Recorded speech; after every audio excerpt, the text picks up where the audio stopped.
Maksudnya SPR kena kemaskini balik, ya. Pengundi pos ni lah. Ya. UMNO. Okey. Pasal undi pos tadi juga berkaitan dengan undi kaum terluar dan India itu. Masa PMO lepas kita tak lebih pada 60% kita dapat undi dia. Mungkin kali ini kita boleh pertingkatkan sekitar 75 ke 80. Kalau kita boleh pertingkatkan macam mana senario di Bukit Antam, ataupun yang berlaku di baru ni Pematang Pasir, besar kemungkinan kita boleh rapatkan jurang ini dan dengan peningkatan sedikit undi Melayu kita boleh mencipta sejarah untuk undi 2009 dan Malaysia khususnya.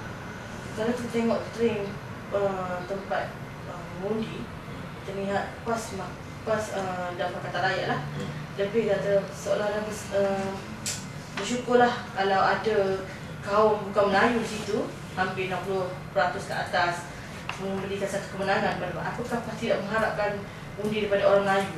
Sebab orang Melayu kita lihat mereka lebih kepada UMNO. Sebenarnya undi Melayu kita di sana kita boleh undi kita lebih kuat saja dengan Barisan Nasional. Dulu kita dapat 43% undi Melayu. Yang menyebabkan kita ketinggalan bukan sebab undi Melayu. Yang kita ketinggalan sebab undi pos. Sebab undi pos kita dapat 1189 daripada 5600 ketika itu. Dia dapat 3080. Betul undi pos ni ramai-ramai Melayu lah. Tapi kalau penduduk tempatan yang bukan undi pos, yang duduk di kawasan sekitar, saya rasa kita kemenangan tu lebih mudah berpihak kepada kita lah. Sebab trend yang lepas, bila kita campurkan pengundi-pengundi semua, kita cuma kalah 444 undi je. 444 undi, kalau tak masuk undi pos. Hari ini kita membutuhkan di bawah 1,200. Kalau majoriti yang 233 itu kita buka 1,200, kemenangan berpihak kepada kita. UMNO ada cadangan untuk meletakkan calon wanita. Apakah PAS pun nak macam tu ataupun soal itu? Kita ni sebenarnya bukan isu gender tu tak ada dalam PAS, bukan gender.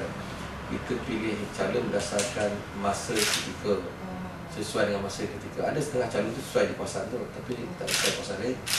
Kita mengikut kesesuaian kawasan, masa dan ketika dia. Jadi bukan soal lelaki ataupun wanita. Kalau wanita tu sesuai dengan kawasan, masa dan ketika dia, kita pilih wanita. Kalau lelaki yang sesuai di kawasan tu, masa dan ketika tu sesuai, kita letak lelaki. Bukan isu gender lah, gender bukan jadi isu kita. Kalau isu gender, soalan kita nanti akan menafikan pula kalau ada orang lelaki lebih baik pada wanita di kawasan tu, kita bagi juga pada wanita, maknanya kita dah diskriminasi.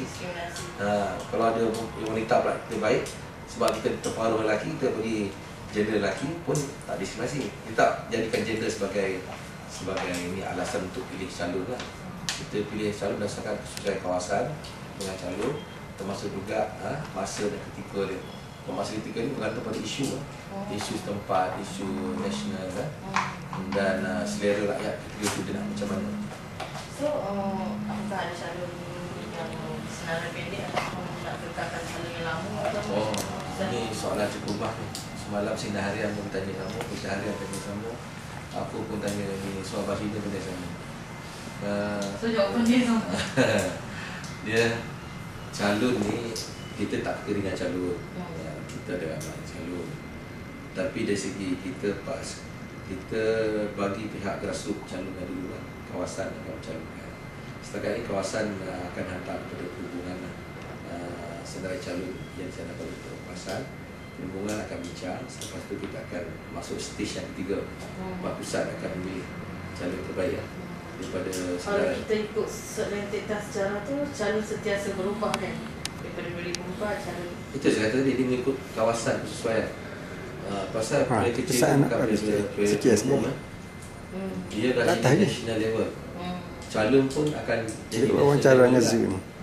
Dia tidak jadi bentuk lokal punya ni. Dia mesti ada value national. Sudah dikenal pastilah beberapa calon yang kita kena pasti, tapi kita belum timur pada kawasan ni. Kita belum timur pada kawasan. InsyaAllah besok kita dah timur pada kawasan. Kita akan bincang dalam badan perhubungan. Lepas tu kita akan sambil pada Pak Besar. So calon tu gambaran, bukan gambaran wajah, gambaran cari seorang yang macam mana, orang yang mendekati masyarakat, orang yang nak turun grassroots. Kita akan buat survey juga. Pasal kuasa educated ni, biasanya dia memerlukan calon yang ada kebawaan, kebolehan atau pendidikan tinggi ke apa? Itu bukan syarat kamu. Syarat yang sebut tadi, kesusahan kawasan tu. Dia nak orang macam mana.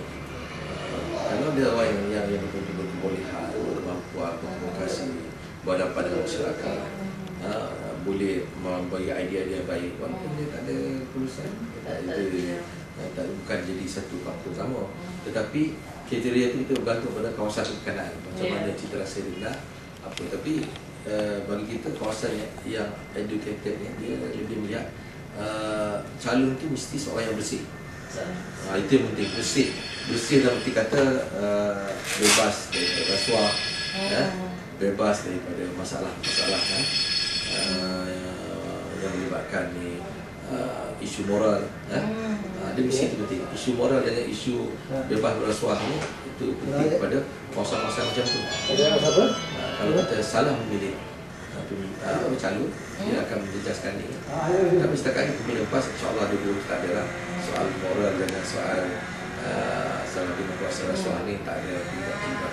Tapi kita nak pilihan terbaik sekali lah. Kita nak make up dan nak bentuk calon ni sesuai dengan tempat ni. Itu yang penting. Sebab itu kita bagi peluang kepada grassroots di peringkat NTD sampai kawasan untuk beri berapa cadangan apa kelebihan orang tu kita pakai. Di pihak hubungan, saya dengan sahabat-sahabat semua, kita terbuka lah. Kita terbuka. Kita boleh terima siapa dia calon dan kita tidak mencampur. Dan saya yakin orang PAS dia dibuat secara besar, dia tak ada sabotaj, tak ada chatting, dan kita tak ada kumpulan. Kita tak ada kumpulan. Kau grup ni, kalau UMNO ada kumpulan kan, besar grup ni. Kita tak ada kumpulan. Maknanya bukan ada kumpulan-kumpulan yang kecil, mesti kumpulan tak ada.